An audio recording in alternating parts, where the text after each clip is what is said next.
Le porte-parole du Haut-Commissariat des Nations Unies aux droits de l'homme a exprimé mardi son horreur face à la multiplication des cas de violation des droits humains au Soudan du Sud.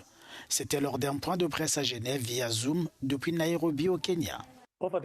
Au cours des 17 derniers jours, plus de 160 civils ont été tués, dont au moins 139 par des combattants de l'ethnie Boulnuer dans la localité d'Abiemon, dans la zone administrative de Rouweng, le 1er mars.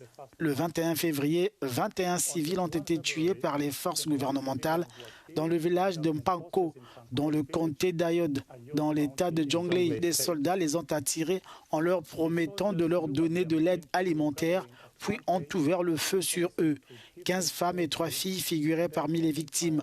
Le même jour, des soldats auraient ligoté et décapité 4 civils, un homme âgé, une femme, un garçon et une fille, dans le village de Thiam, dans le comté de Waoupayam, dans l'état de Bahr el-Ghazal occidental.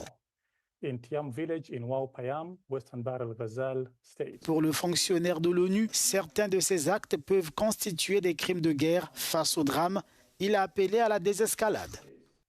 Nous appelons à la conclusion d'un cessez-le-feu dans les plus brefs délais afin de sauver des vies et d'orienter ce conflit vers une solution négociée. Les parties au conflit doivent également cesser d'attaquer les civils et les biens civils et garantir un acheminement sûr, constant et durable de l'aide humanitaire à tous ceux qui en ont besoin, conformément à nos obligations en vertu du droit international.